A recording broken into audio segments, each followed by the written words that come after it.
또 여호와께서 모세와 아론에게 말씀하여 이르시되 레위 자손 중에서 고핫 자손을 그들의 종족과 조상의 가문에 따라 집계할지니 곧 30세 이상으로 50세까지 회막의 일을 하기 위하여 그 역사에 참가할 만한 모든 자를 계수하라.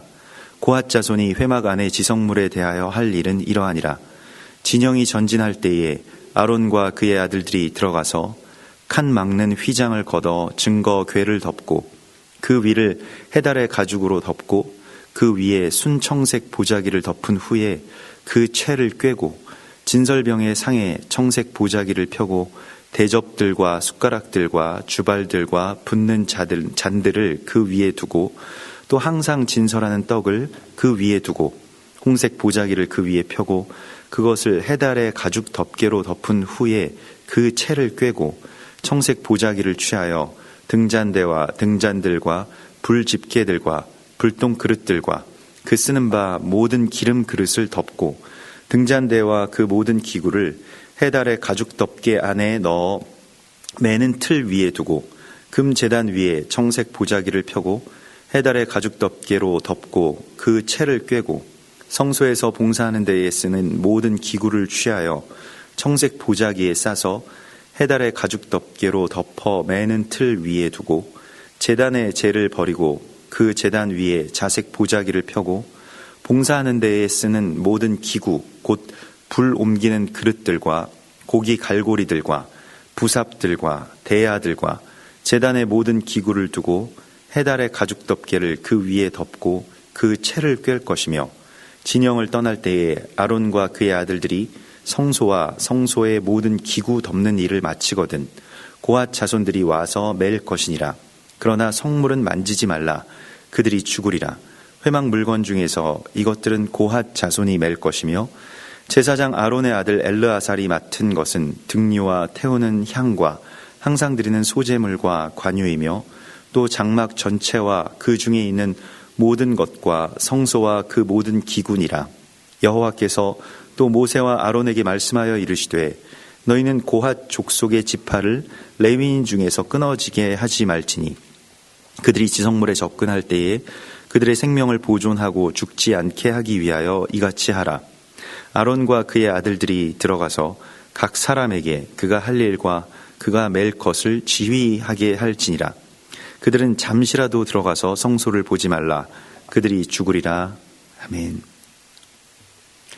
이번 주에 이 미드바르의 말씀을 통해서 하나님께서는 하나님의 사람들로 그 백성들을 확증하십니다.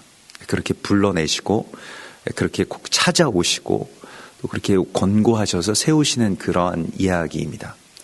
실은 하나님의 임재와 또 하나님의 찾아오심, 방문이 바로 이 민수기의 그 계수에 담긴 어떤 비밀이자 은혜라고 할 수 있겠습니다.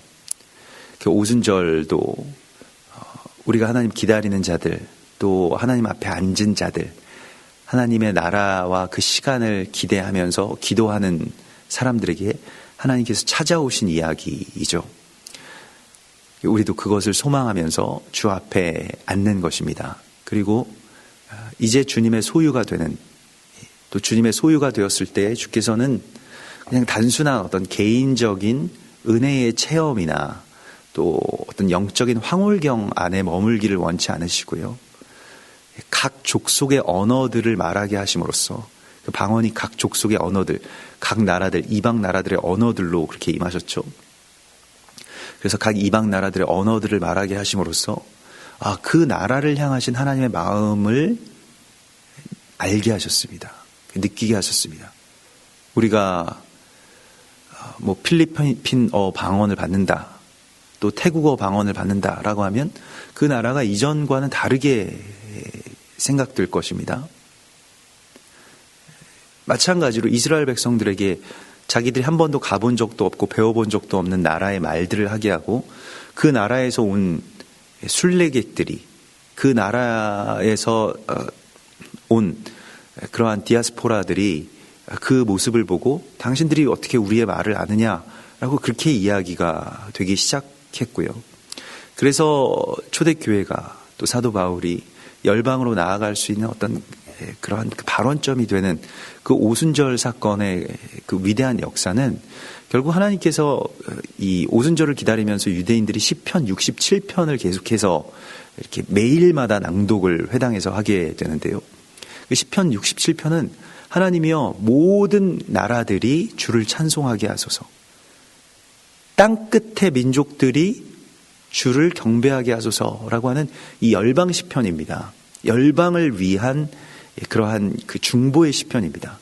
우리는 보통 오순절을 기다리면 내가 성령의 불을 받게 해주십시오라고 하는 어떤 그런 기대를 우리가 품습니다만은 실제로 우리에게 성령께서 임하셔서 우리를 불러내시고 우리를 세워주시는 그 위대한 이야기는 우리로 그 각 나라의 민족의 제사장으로 세우시기 위한 부르심이라고 하는 것을 우리가 깊이 깨달아야겠습니다. 모든 열방의 레위인으로 우리를 세우신다라고 하는 것을 우리가 알아야 됩니다.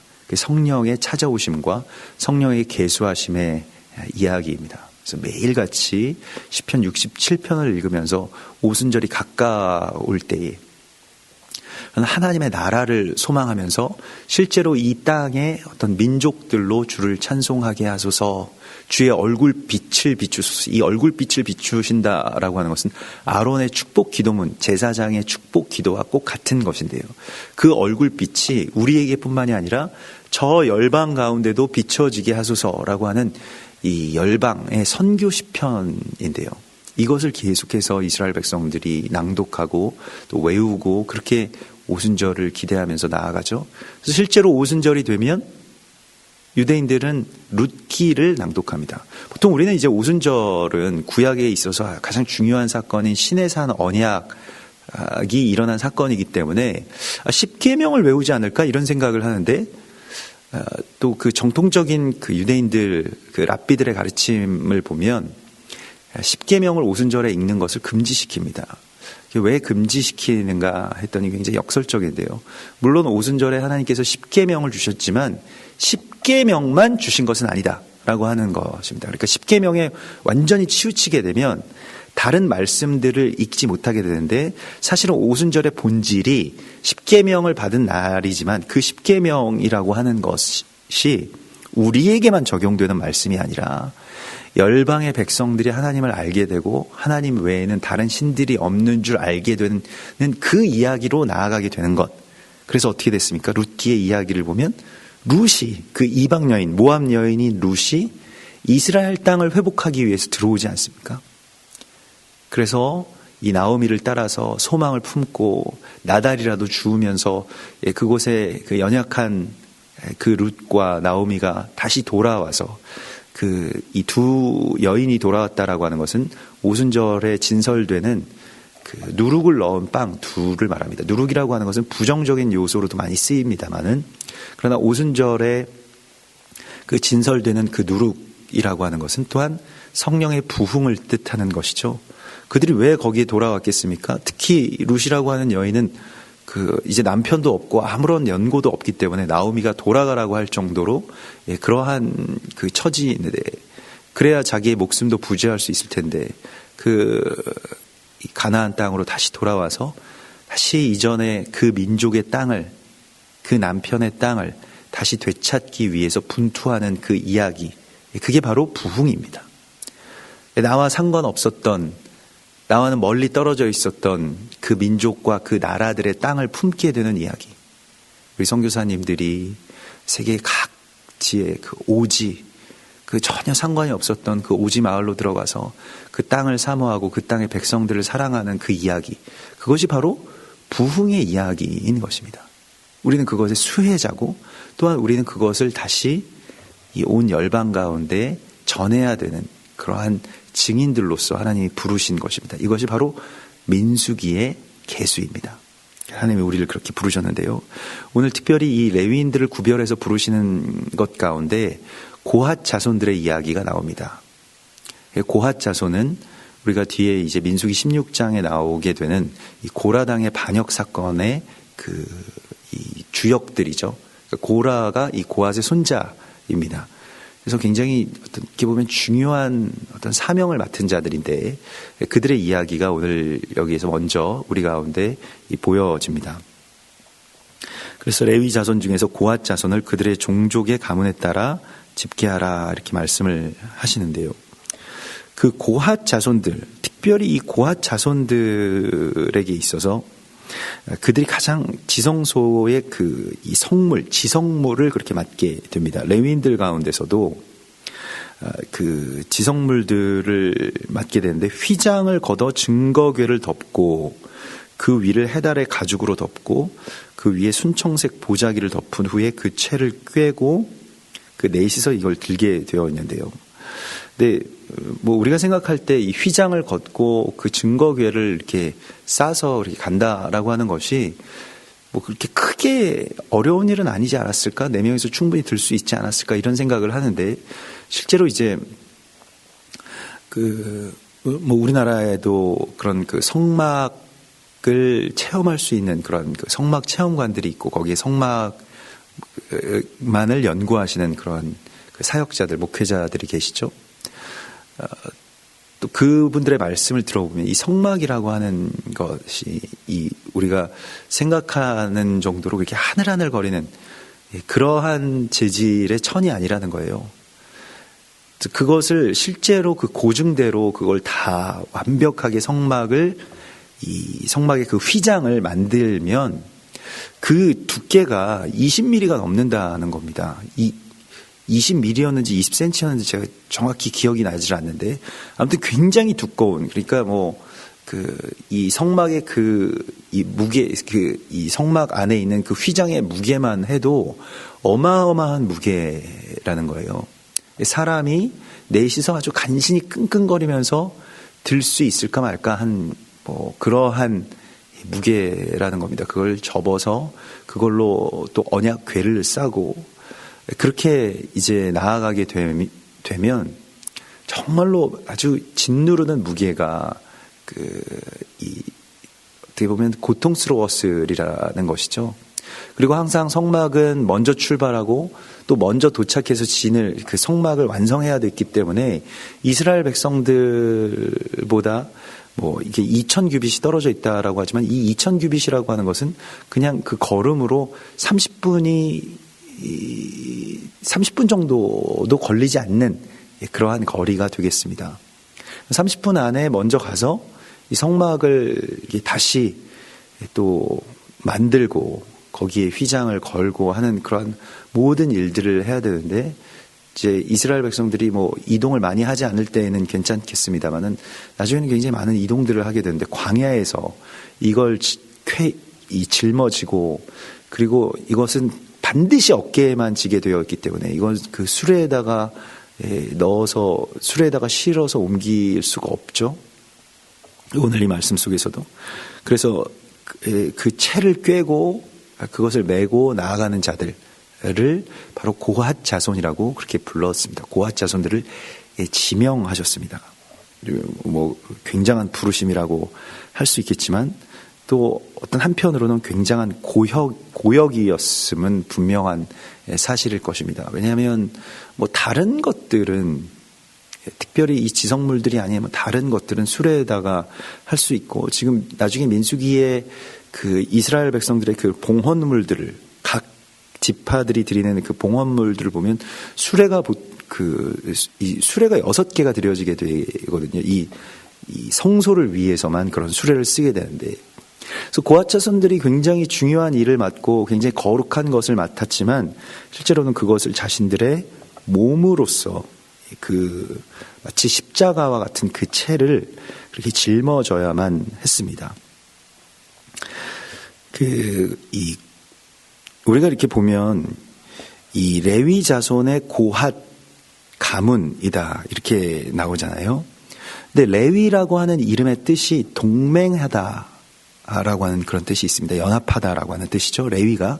그래서 레위는 제사장들과 연합하는 것이고요. 고핫은 그 이름을 그대로 이어서 고핫이라고 하는 이름이 동맹하다라고 하는 똑같은 뜻입니다.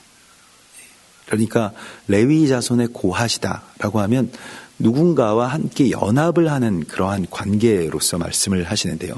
물론 채를 꿰는 그 4명이서 연합을 해야 되겠습니다만은 이 레위 자손들은 아론의 이 자손들, 그러니까 아론의 아들들과 연합하게 되어 있었습니다. 그러니까 제사장들과 연합하게 되는 것이죠.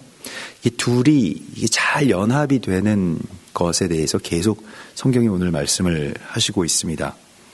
그래서 이 해달의 가죽으로 덮고 순청색 보자기를 얹은 후에 채를 꿰고 가는 이 자들, 이것을 이제 십자가라고 이야기를 할 수 있겠는데요. 이 가지라고, 이 채라고 하는 것을 히브리어로는 바드라고 해서 이 바드는 뭐 나뭇가지를 말하는 것이죠. 그런데 어떤 그 나무의 가지다라고 하는 그런 뜻을 갖고 있는데 바드라고 하는 것이요. 그런데 원래의 뜻은 구별하다, 분리하다라고 하는 뜻을 가졌습니다. 그래서 어떤 나무에서 가지가 이게 뭐 분리되는 그러한 것 때문에 그런 뜻을 가졌으리라고 생각이 됩니다만은 영적인 의미에서 이 바드를 통해서 우리는 그 죄와 분리되죠. 그러니까 그 나무, 그 십자가를 통해서 우리는 우리의 죄악과 분리될 수 있는 자유를 얻게 됩니다. 또 다른 측면에서 그래서 이 나무는 우리로 하나님과 연결되게 하는 그런 유일한 도구가 되죠. 그래서 지금 이 나무, 이 채가 하는 일을 우리가 보면 알 수 있습니다. 이 채가 아니면 이스라엘 백성들은 특별히 자기의 죄를 자신이 짊어지고 죽어버리게 됩니다. 근데 이 채를 꿰고 이것으로 지성물을 들어 올리게 되면 그러면 살게 되고 또 하나님과 온전한 연합을 이룰 수가 있게 되는 것이죠. 그래서 역설적인 분리와 또 그 너머의 연합의 이야기가 바로 이 바드, 바로 그 나무, 십자가에 있는 것입니다. 에베소서 2장 16절을 보면 또 십자가로 이 둘을 한 몸으로 하나님과 화목하게 하려 하심이라.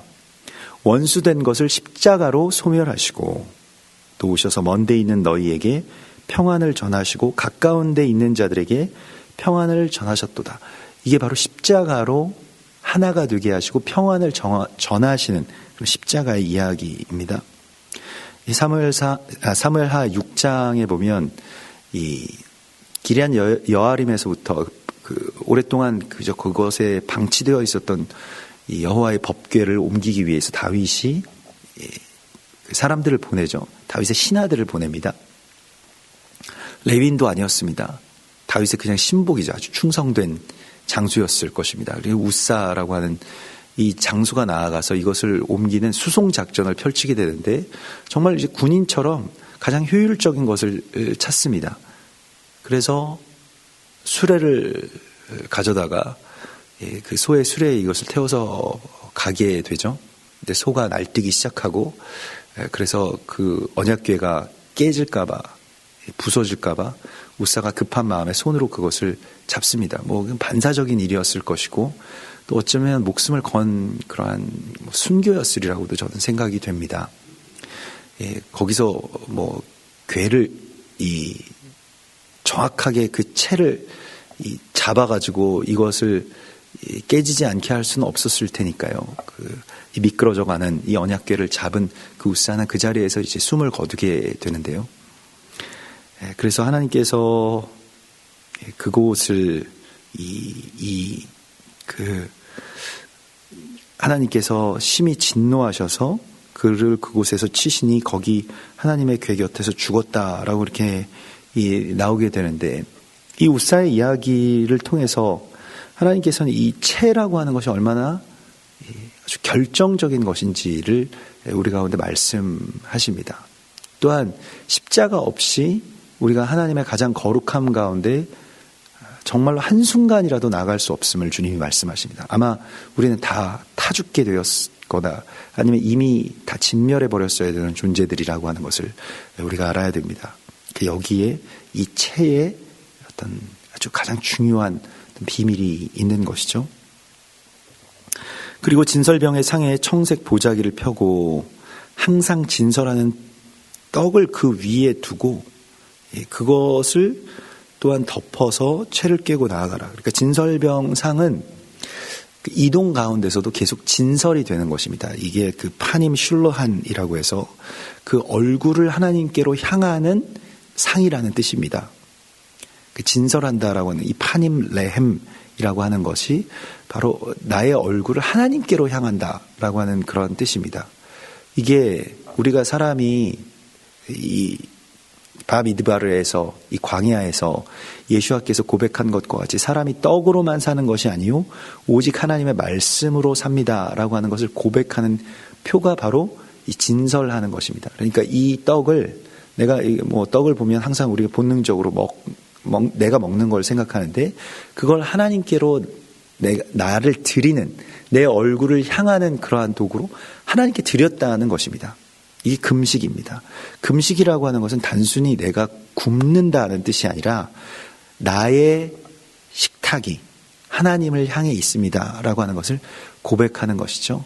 나는 이제 더 이상 이 떡을 먹지 않아도 살 수 있는 존재, 하나님을 향하여야만 살아갈 수 있는 그러한 존재임을 그렇게 선포하는 것입니다. 그래서 고린도전서 13장 12절에 우리가 지금은 거울로 보는 것 같이 희미하나 그때에는 얼굴과 얼굴을 대하여 볼 것이요. 지금은 내가 부분적으로 아나 그때에는 주께서 나를 아신 것 같이 내가 온전히 알리라. 하나님께 어떤 떡을 진설한다라고 하는 것은 뭐 하나님이 그 떡을 배고프셔서 우리에게 달라고 말씀하신 것이 아니라 내가 그 떡에 대한 욕망을 포기하고 하나님께 내 얼굴을 향하겠습니다. 나는 이제 더 이상 그 떡을 먹기 위한 삶에서 돌아서서 하나님을 향해서 나의 얼굴을 들겠습니다. 또 하나님의 얼굴을 구합니다. 라고 하는 것은요, 그것은 하나님의 손의 권능이 아니라 보통 하나님의 손의 권능을 구하는 자들은 떡을 달라고 구할 것입니다. 그러나 우리는 하나님의 얼굴을 구하기 때문에 내 떡을 하나님께 드릴 수 있는 자가 되는 것이죠. 그것이 이 진설함의 파님 슐로한의 그러한 의미가 되겠습니다. 그래서 그것을 이제 그것도 역시 이 채로 깨고 그 진설병 상도 그렇게 옮기게 되고요. 다른 모든 것들도 그러한 식으로 이제 무엇인가 보자기로 싸고 그 채를 꿰고 다들 어깨에 그렇게 매게 됩니다. 이것은 지성물에 대해서만 이러한 일이 있게 됩니다. 다른 나머지의 이 성소의 기둥이라든가 휘장, 이 장막은 성소에 받쳐진 그 수레를 통해서 옮길 수가 있었죠. 그래서 그 민수기 7장에 보면 그 다 수레 넷과 소 8마리를 주고 제사장 아론의 아들 이다말에게 감독하게 하였다. 그래서 이 소 8마리가 끄는 수레가 있었다는 거예요. 얼마나 좋았겠습니까? 여기에 얼마나 싣고 싶었겠습니까? 아마 예. 근데 고핫 자손에게는 주지 아니하였으니 그들의 성소의 직임은 그 어깨로 매는 일을 하는 까닭이었더라. 우리가 이것을 깊이 알아야 됩니다. 우리의 어깨로 매야 되는 일이 있어요. 하나님께서 우리에게 주실 때 하나님의 일들은 다 효과적으로만 편리하게만 가는 것은 아닙니다. 때때로 우리의 어깨를 요구하실 때가 있습니다. 가장 거룩한 것은 하나님께서 주의 특별한 사람들의 어깨를 요구하십니다. 우리는 그냥 뭐 쉽게 또 빨리빨리 되는 그러한 일들을 놔두고 왜 내가 이렇게 해야 되는지에 대해서 항변할 것입니다. 그게 나중에 일어나는 그 고라당의 반역 사건이 되겠습니다. 계속 이걸 매다 보니까요. 멀쩡한 술에 놔두고 우리만 이렇게 고생하는 것 같다라고 하는 그러한 그 자기 연민에 빠지게 되는 것이죠. 하나님 우리를 부르셨을 때 레위인으로 특별히 이 연합을 위한 이 레위인이 그러한 것이고 고핫이 그러한 것이고 연합과 하나됨을 위한 그러한 그 가장 거룩한 지성물을 옮기는 자들로 우리를 택하셨다라고 한다면 우리에게 있어서 이 어깨를 내어드리는 일, 그것은 나의 어떤 고생일 것이고요. 또 나의 힘을 정말로 그 짓누르는 무게를 버텨내는 그러한 그 이야기일 것입니다.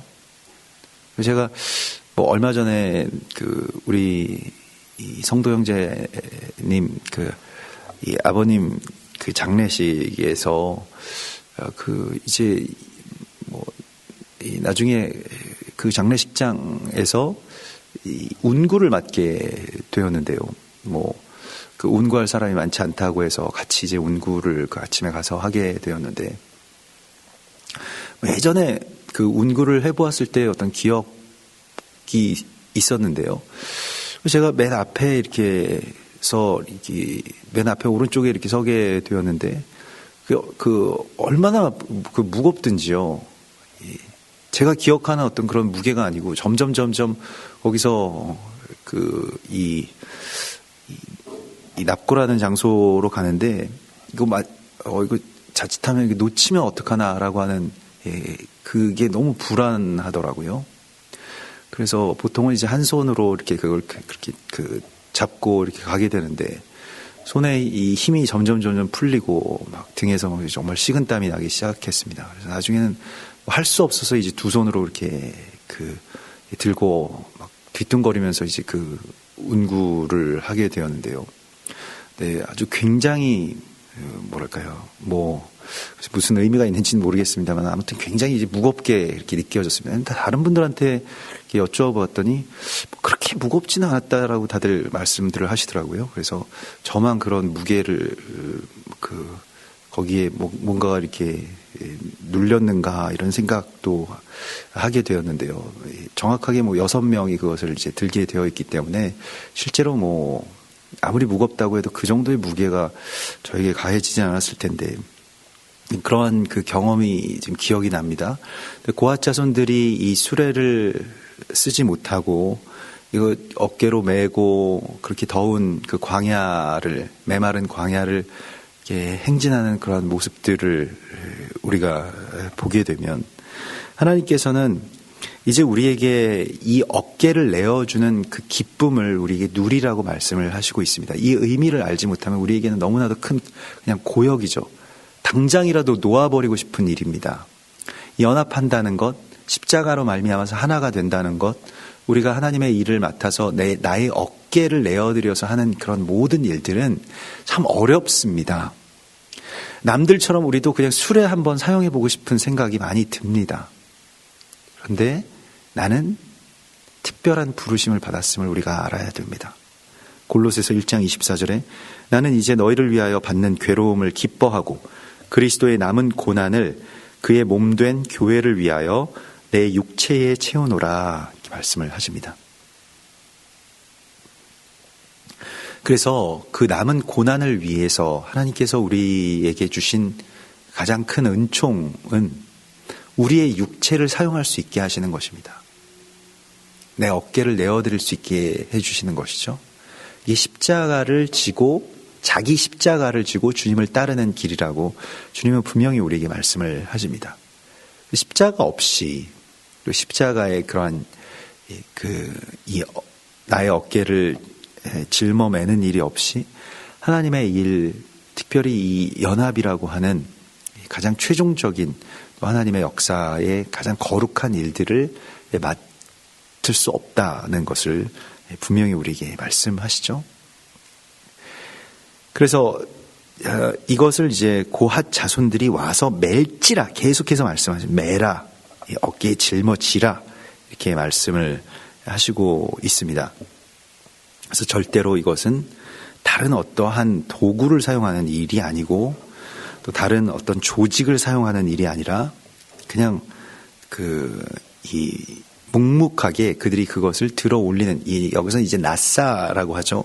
그 나사라고 하는 것이 이제 들어 올리다라고 하는 뜻이기 때문에 이것을 이제 민수기에서 이 머리를 세다라고 할 때 머리를 들어 올리다라고 하는 그런 뜻을 갖고 나사라고도 하고, 또 백성의 지휘관들을 세우는 이야기도 나사라고 합니다. 그래서 이걸 받아들이다, 들어 올리다, 전진하다, 일어나다, 감당하다, 이런 뜻이 되겠는데요. 이 나사를 우리 가운데 요구하신다는 것입니다. 그래서 우리가 정말로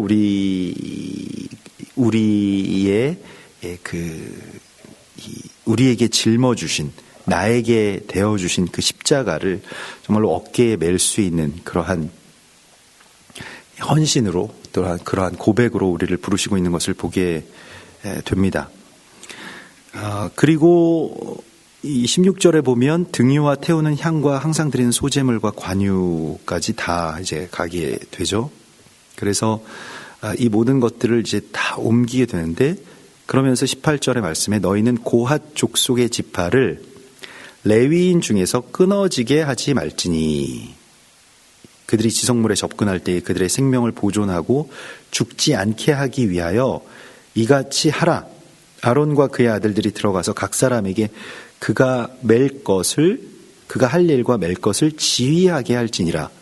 우리가 보면 고핫 자손들이 죽지 않기 위해서 누가 가게 되냐면 제사장의 아들이 그곳에 가게 됩니다. 그래서 그 일들을 지휘하라고 말씀을 하시고 있습니다. 이게 행하는 자들과 지휘하는 자가 같이 가서 연합을 하게 되는 그런 이야기인데, 이제 이게 계속 되다 보니까 이제 고핫 자손, 특별히 고라당이죠. 당시에 고핫 자손의 이름이, 그 고라의 사람들이 굉장히 이제 화가 났을 겁니다. 누구는 계속 이거 어깨에 메고 막 땀 흘리면서 가는데, 누구는 계속 옆에서 이게 지휘를 한다라고 하는 것이니까요. 말로써 그것을 뭐 지휘하게 되는데, 어린 아이들이 와서 그 일들을 하게 되는데, 여기서 이제 지휘한다라고 하는 것은 물론 뭐 명령한다, 뭐 지시한다라고 하는 뜻이 아니라 이 수음이라고 하는 그러한 그 히브리어입니다. 이 수음이라고 하는 것은 무엇인가를 뭐 두다, 또는 위임하다, 또 결정하다, 배치하다, 이런 뜻이 되겠습니다. 그래서 반드시 이러한 사람이 필요하거든요. 우리가 막 급박한 상황이고, 그래서 실수할 수도 있고, 또 전체의 과정들을 이렇게 그 안에 들어가서 일을 하는 사람들이 잘 알 것 같지만 또 그렇지 않은 것이죠. 전체를 잘 보고 이 과정을 지휘할 사람들이 반드시 필요한 것이죠. 그래서 뭐 우리가 건설 현장 같은 데서 이 현장 소장들이 일을 하지 않습니다. 그냥 이 전체를 잘 보면서 이것이 잘 흘러갈 수 있도록, 이 일이 잘 되어질 수 있도록 이걸 배치하고 또 한마디 한마디씩 하는 것이죠. 이렇게 하십시오, 저렇게 하면 안 됩니다, 뭐 이러한 것들로 이제 무엇을 세워가는 그러한 과정이기 때문에 그 일하는 사람들이 그냥 알아서 하도록 하지 않고 지휘할 수 있는, 같이 세워갈 수 있는 이 숨을 할 수 있는 자들, 이것을 정렬하고 또 세워갈 수 있는 자들을 반드시 같이 세우셔서 연합하게 하신다는 것입니다. 그런데 이런 관계 안에서는 항상 순복이 우리 가운데 요구되는 것이죠.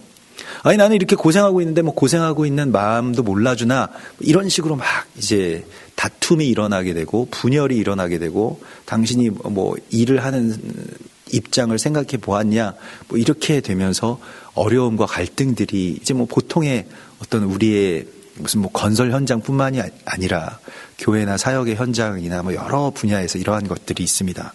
그래서 실제로 일을 하는 자들의 어떤 그 완악한 마음, 그 굳은 마음들을 우리가 경계해야 됩니다. 우리가 만약에 실무의 그러한 그 뭐 실무형의 일들을 맡고 있다, 우리가 고핫 자손의 일과 같은 것을 하고 있다라고 한다면요, 내가 제일 잘한다, 내가 이 일을 하니까 내가 잘한다라고 하는 생각은 사실은 버려야 됩니다.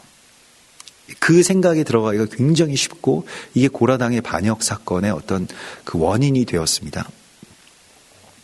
내가 이 일을 하고 있기 때문에 내가 볼 수 없는 것이 있다라고 하는 것을 인정하면 아론의 아들들의 존재를 내가 받아들일 수 있게 되고, 거기에 대해서 순복할 수 있게 됩니다. 이게 나이도 그렇고 뭐 여러 가지 경험도 그렇고, 그 사람들이 왜 와서 이걸 우리를 감독을 해야 되느냐라고 하였을 때에 받아들이지 못하면 바로 반역 사건이 일어나게 되는 것이죠. 이 지점에서 우리에게 정말 깊은 지혜가 필요하고, 하나님께서 일을 세워가시는 그런 원리들을 우리가 알아야 되겠는데, 그래서 그 각양 맡은 대로 사람의 어떤, 그 사람이 나보다 그 뭐 높아서가 아니에요. 예. 그 사명이 있는 것입니다. 그래서 저분은 항상 지적만, 교회에서도 항상 뭐 안 돼요, 뭐 하면 뭐 지적하고 그런 분들이 있는데, 그분들이 귀한 겁니다. 왜냐하면 어떤 사역을 하는 데 있어서 브레이크도 잡혀줘야 되고요, 또 다시 한번 기도하고 생각해야 되고요, 또 반대하는 분들에 대해서 그러한 것을 깊이 우리가 같이 하나님의 마음을 함께 받을 수 있어야 되고요. 항상 필요한 것입니다. 근데 뭐 알지도 못하면서 당신이 뭐 이 일을 해봤냐 이렇게 되면 이제 결국에는 그 분란만 나게 되는 것인데요. 그래서 그 일에 대하여서 깊이 우리가 그 지휘하게 하라라고 하시는 하나님의 말씀을 물론 아론의 아들들에게 하신 말씀입니다만은 그러나 고핫에게 이것을 받아들이라고 말씀을 하시고 있습니다. 이것은 또 다른 그 어깨를 내어드리는 일과 같은 것입니다. 사실 몸이 힘든 것은 좀 어떻게 견뎌낼 수 있습니다만은 이 감정이 상하는 것은 참 견디기가 어렵죠. 또 몸과 감정이 함께 상하는 일들은 정말 버티기가 어렵습니다. 근데 이 몸을 쓰는 그러한 그 현장에서 이 벌어지는 많은 그 일들입니다. 우리가 오늘 이 민수기의 어떻게 보면 또 다른 중심 줄기라고 할 수 있는 이 고라당의 반역 사건, 이게 굉장히 중요한 사건이거든요. 이스라엘 백성들이 사실은 이 광야에 40년 동안 머물게 된 어떤 결정적인 그러한 이 사건 두 가지가 민수기에 다 나오게 되는데, 광야에서의 반역 사건과 또한 땅을 악평한 그 정탐꾼들 사건이죠. 그러하기 때문에 이 고라당의 반역 사건이라고 하는 것 속에서 우리가 많은 메시지가 있는 것을 보게 됩니다. 하나님의 이 일들을 우리가 어떻게 세워나가게 되는가라고 하는 것을 하나님 말씀을 하시죠. 이 고라당의, 그런데 이거 암시와 같이 이제 오늘 4장 19절에서 말씀을 하시는데요. 그들이 이스라엘 자손 중에서 레위인 중에서 끊어지지 않게 하라 라고 말씀을 하십니다. 이 끊어질 것을 예상하시고 말씀을 하신 것이죠. 고라당의 반역 사건 가운데 땅이 입을 벌려서 고라와 그의 가족들을 다 삼켜버립니다. 근데 다는 아니고 남은 자들이 있었죠. 그 남은 자들이 어떻게 되는지에 대하여서 이제 민수기 16장에 보면 그 사람들은 범죄하여 그들의 생명을 스스로 해하였거니와 그들이 자기 향로를 가지고 와서 자기 향로에 그 불이 붙을 것이다. 자기들도 향로를 이렇게 분향할 수 있는 자들이다. 분향 어렵냐? 우리가 하는 일보다 훨씬 더 쉽던데 가서 불 붙이는 게 그렇게 어렵겠습니까? 사실은요. 근데 그 향로를 가져다가 불을 붙이려고 했는데 불이 안 왔죠. 그래서 붙이지 못하고 그리고 거기에서 지진이 나서 그 지진 가운데서도 같이 현장에 있었던 사람들 중에 아주 정확하게 고라당만 이렇게 땅이 집어삼키는 것을 그들이 목도하게 되었습니다. 그런데 그들이 바치려고 했던 그 향로, 그러니까 그 분향단 곁에 두었던 그 향로를 어떻게 하겠냐면 다 갖다가 저 삼켜진 곳에 파묻어라, 이렇게 보통 이야기를 할 것 같은데 하나님께서는 그것을 가져다가 그것을 펴서 제단을 쌓아라. 번제단의 그 아랫부분을 그들이 제단을 싸는 이 철판을 만들게 되죠. 이것이 이스라엘 자손에게 표가 되리라. 항상 고라의 그 남은 아들들이 이제 제단에 들어갈 때마다 그 제단을 다시 항상 해체하고 옮기고 다시 세우는 그 일들을 하게 되었을 텐데, 그 향로 자신들의 아버지, 자신들의 형제들이 들이다가 어떻게 시도하다가 죽은 그 향로로 만든 그 놋 싸개를 항상 그들이 챙겨야만 했습니다. 그들이 결과적으로는 나중에 어떻게 되었을까요? 하나님께서 고라당을 완전히 멸하신 것 같지만 그러나 완전히 멸하시지 않았고, 그리고 그들은 오히려 이 시편의 가장 아름다운 시를 그렇게 지은 그러한 예배자들이 됩니다. 역대상 6장에 보면 6장 31절에 보면 언약궤가 평안을 얻었을 때에 다윗이 여호와의 성전에서 찬송하는 직분을 맡긴 자들은 아래와 같았더라. 그래서 언약궤가 이제 더 이상 옮겨지지 않고 완전히 그곳에 있을 때에 그들은 이제 결국 찬송하는 직분을 맡게 됩니다. 솔로몬이 예루살렘에서 여호와의 성전을 세울 때까지 그들이 회막 앞에서 찬송하는 일을 하되 그 계열대로 직무를 행하였더라. 직무를 행하는 자와 그의 아들들은 이러하니 고핫의 자손 중에 헤만은 찬송하는 자라. 그는 요엘의 아들이요 요엘은 사무엘의 아들이요. 역대하 25장 5절에서도 이는 다 헤만의 아들들이니, 이 고핫 자손이죠, 나팔을 부는 자들이며 헤만은 하나님의 말씀을 가진 왕의 선견자라. 그 고핫 자손이 예배자이면서 선견자가 됩니다. 하나님이 헤만에게 14아들과 3딸을 주셨더라 라고 말씀을 하시고요. 나중에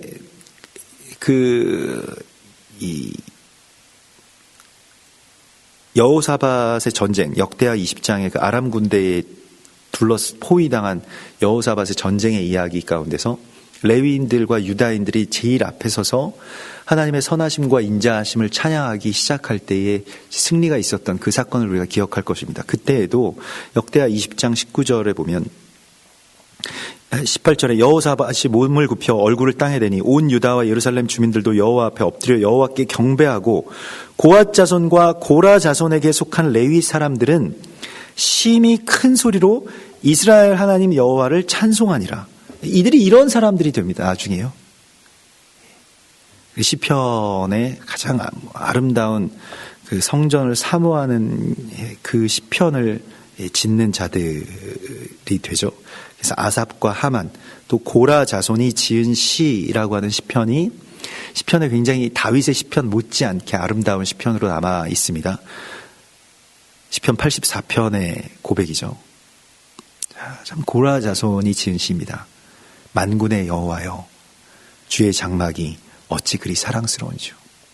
이거는요, 보통 일반 사람들이 그냥 그 장막을 바라보면서 사랑스러운 그것과는 완전히 다른 이야기입니다.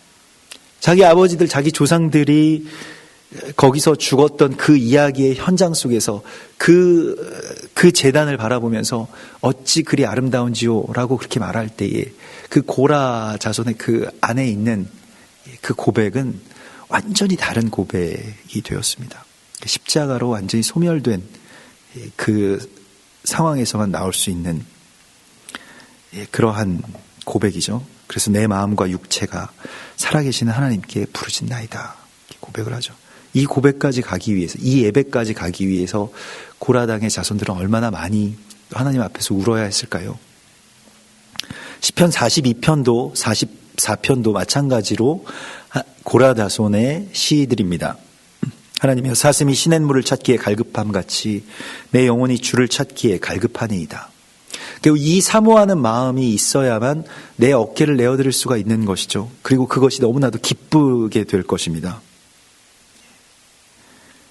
그런데 곳곳에서, 고라 자손의 시의 곳곳에서 그들의 마음의 고통들을 느낄 수가 있는데요. 44편도 역시 고라 자손의 시인데 이런 고백을 합니다.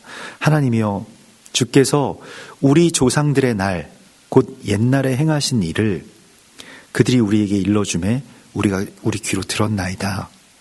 우리 영혼은 진토 속에 파묻히고 우리 몸은 땅에 붙었나이다. 이 고라 자손의 그 고라당의 반역 사건 때 일어났던 일을 들었다는 것입니다. 일어나 우리를 도우소서, 주의 인자하심으로 말미암아 우리를 구원하소서, 이렇게 고백합니다. 우리도 이 고라 자손의 찢어지는 마음으로 주님 제단 앞에 나가야 됩니다. 우리도 계속 매번 그렇게 신사참배 그거 들먹이느냐, 한국교회 범죄를 얘기하느냐, 그것이 아니라 그것으로 제단을 싸게 만들었다는 것입니다.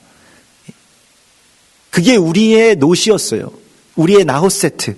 그건 뱀이 슉슉거리는 소리입니다.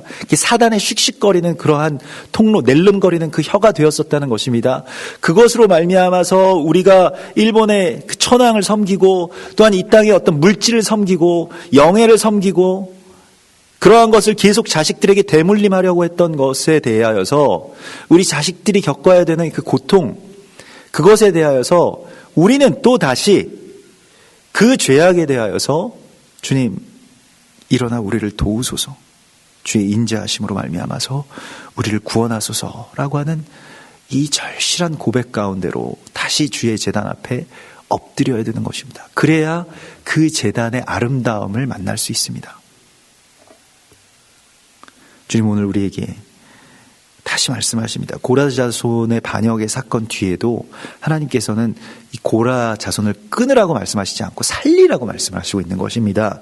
그래서 이 민수기 18장에 그 고라 자손의 반역을 다 정리하고 나신 하나님께서 레위인은 너와 합동하여, 이 합동이라고 하는 것이 그 라바, 이게 함께 꼰다라고 하는 뜻입니다. 정말 연합이죠. 하나가 되어서 장막의 모든 일과 회막의 직무를 다할 것이요 다른 사람은 너희에게 가까이 하지 못할 것이니라 말씀을 하십니다. 그래서 이 연합이 일어나기까지 우리가 전에는 정말 분리되고 반목했던 이스라엘과 이방의 하나가 되는 이야기, 또 우리가 또 교회 안에서나 또 이 세상에서나 또 가정에서나 이렇게 함께 연합되는 그러한 이야기에는 반드시 자기 소멸의 과정을 하나님께서 우리에게 요구하고 계시는 것을 보게 됩니다. 누가 내 위에 올라가는 것만큼 내가 이렇게 견딜 수 없는 것이 없죠. 다 그냥 동등하자, 다 공평하자 이렇게 생각을 합니다. 다 수레에 태우든지 아니면 다 수레를 안 태우든지, 다 고생하든지 나만 고생하는 것은 부당하다, 이렇게 이야기를 우리가 많이 하곤 합니다만은, 그러나 누군가의 어떤 이 어깨를 내어드리는 그러한 희생이 결국에는 하나님의 가장 거룩한 것을 이렇게 옮기고 세워나가는 아주 결정적인 역할을 하게 된다라고 말씀을 하십니다. 그 누군가가 바로 나이기를 소망하여야 될 것입니다. 그 십자가를 내 어깨로 짊어지게 되는 그러한 기쁨을 우리가 누리게 되는 순간입니다. 바울도 간혹 그런 얘기를 하죠. 나라고 결혼을 하고 싶지 않겠느냐? 나라고 어디서 돈 받으면서 사역하고 싶지 않겠느냐? 나라고 편안하게 어떤 한 교회를 그냥 감독하면서 그곳에서 쭉 지내면서 그냥 말씀 연구하고 가르치고 싶지 않겠느냐? 근데 바울은 항상 자신의 삶으로 모든 것들을 그렇게 짊어지고 연약한 몸으로 돈도 벌어야 됐고요. 연약한 몸으로 감옥에도 갇히고 핍박도 당하고 그러면서 계속 한 걸음 한 걸음 나갔습니다. 그러면서 다른 사도들과 또 다른 사역자들의 이야기도 간혹 비치죠. 나도 그렇게 살고 싶다. 뭐 그렇게 살 만한 자격도 되었을 것입니다만은, 그러나 바울은 절대로 자신의 어깨를 내어드리는 일을 멈추지 않았습니다. 그것이 바울의 영성이고 그것이 광야의 영성이고 그것이 스데반의 영성이었기 때문에 그렇습니다. 우리가 이 광야에서 배우는 것, 정말 많은 것들을 하나님께서 우리에게 말씀하실 때에 우리는 이것을 내가 직접 드리고 내가 다른 사람들의 지휘를 받고 순복하고 하나님의 말씀을 따라서 사는 그 삶의 예배 가운데로 나아갈 때에 우리에게도 이 고라 자손들의 고백과 같은 만군의 여호와여 주의 장막이 어찌 그리 사랑스러운지요 라고 하는 그 절절한 고백을 하나님께 드릴 수 있게 될 것입니다. 우리 함께 기도하겠습니다. 우리 주님 바라보시면서 우리도 이 성전의 아름다움을 바라볼 수 있게 해달라고, 우리의 억울함과 또 부당하다고 생각되는 그런 많은 이야기들 속에서도 우리가 그리스도 예수와가 이 궤의 한쪽을 담당하고 계심을 우리 바라봅시다. 그리고 주님, 그렇게 당신의 어깨를 내어주시고 있는 것처럼 나도 그 어깨에 함께 그 궤를 메고 주님과 함께 동행하는 참된 예배, 참된 기쁨 가운데서 끊어지지 않게 해달라고 소망하시면서 같이 기도하겠습니다. 주여, 주여,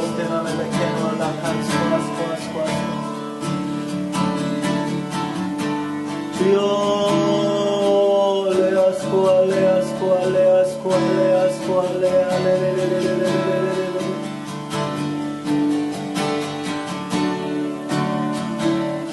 레아스코아, 레아스코아, 레아스코아, 레아스코아, 레아스코아, 레아스코아, 레아스코아,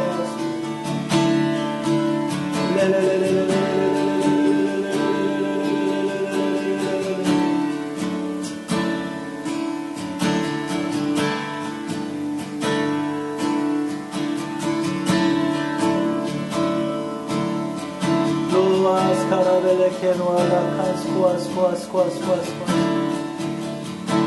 아바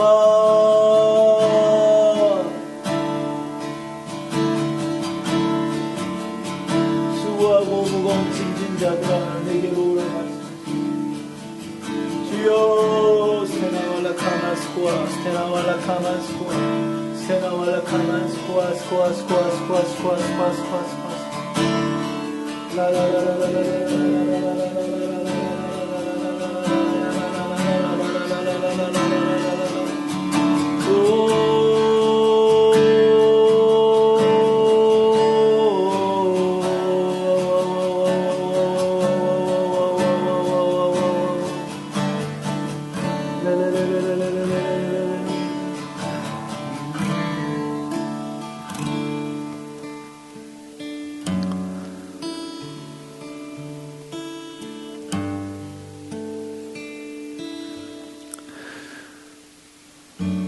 주님, 우리의 삶 가운데 참으로 고핫의 자손들과 같은 예배를 열어주시옵소서.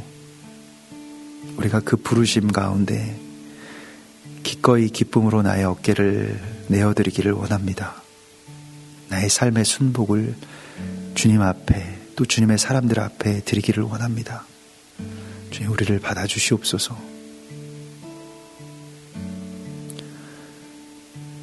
주님, 또한 우리의 삶 속에서 일어나는 많은 사건들 가운데서 우리가 예배를 다시 회복하게 하여 주시고, 또 특별히 성전의 아름다움을 다시 볼 수 있는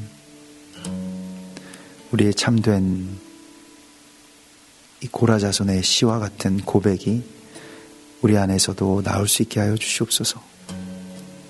우리 조상들의 죄로 말미암아서 진토에 빠져버린 이 땅의 제단들을 다시 세워주시고, 또 그것을 우리가 직면하게 하시고, 또 그 안에서 회개하고 다시 그것을 우리의 어깨에 짊어지고 주님 앞으로 나아가는 그런 복된 발걸음으로 우리를 이끌어 주시옵소서. 주를 기대하고 찬송합니다.